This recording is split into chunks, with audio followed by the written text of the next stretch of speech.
Gusa mutunguka imbere koko. Nyine ndapfa kugenda nyine n'isoni nyinshi ariko ndagerageza. Neze nabigenza gute? Aha. Gusa urugo rwacu ruri gusaba 5 ukabibura amana yanjye. Ucinzira cyo kaza w'amana we. Sheri ubugerageze ngiye hari ibintu kwita hano mu nzu. Niga bashaka kuduturuba bakadutase hanze saa kwisawa. Nabyo se hari iminsi yakuyaga se baduha. Iki?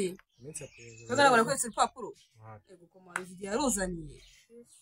Kubera ibagirwa we. Kwatinze kurumpa se wo. Yararenze ahubwo ejo niwe munsi wa nyuma mana. Genda ugire mu bagende kumureba. Kumva. Nanjye kamengira ibintu ndi gutegura hanga mu nzu. Genda umurebe mu bivugane umva bari winjiye muri uguzanye amafaranga. Ubabuza kandi kantu byibura wakora ngo tuvuge ngo nawe ufite icyo winjiza mu nzu.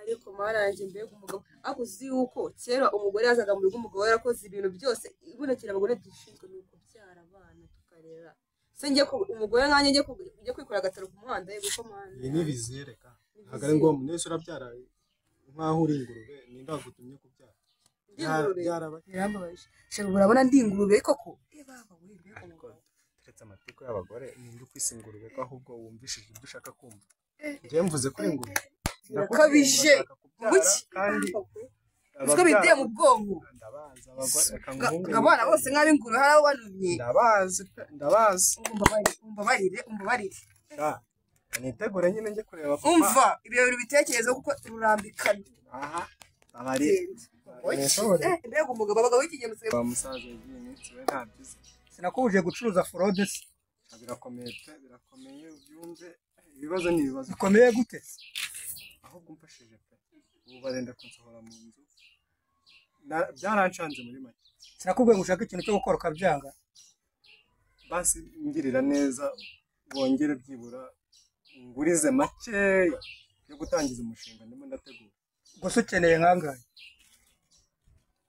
byibura mbonye nk'ibihumbi 300 byamfasha 300 nabyo nabona cyo koza amafaranga napfa kuguha 10,000 byonyine kubekera wa musaza we inzu mbamo byonyine igura 1,000,000 nako nyikodesha 1,000,000 urumva 10,000 koko nawe muri Kigali naho ubona neza gute amafaranga ari menshi ntago nayabona uwiza kunyumvira nk'umubyeyi ugashaka ikintu cyo gukora ubu warateye imbere nakubeshye nanjye isomo nararibonye yari amaraso ya gisore pe isomo nararibonye ariko ubu ngiye guhinduka kubera umwana mwiza cyane we yanguriza urebe nzabyaza umusaruro kandi bizagushimisha banyereka n'inyungu zayo se nzazikwereka pe nzazikwereka kandi bizagushimisha waransuzuguye twe nibaje abandi so ikancanga nukumbabarira pe nukumbabarira naga ngo nuko wabarira nukumbabarira ubwo sibyo buri genzaje amara nkubabarira nanjye isoni zaranyishe kabisa nukuri ntago byari byiza wisubireho nukwisubiraho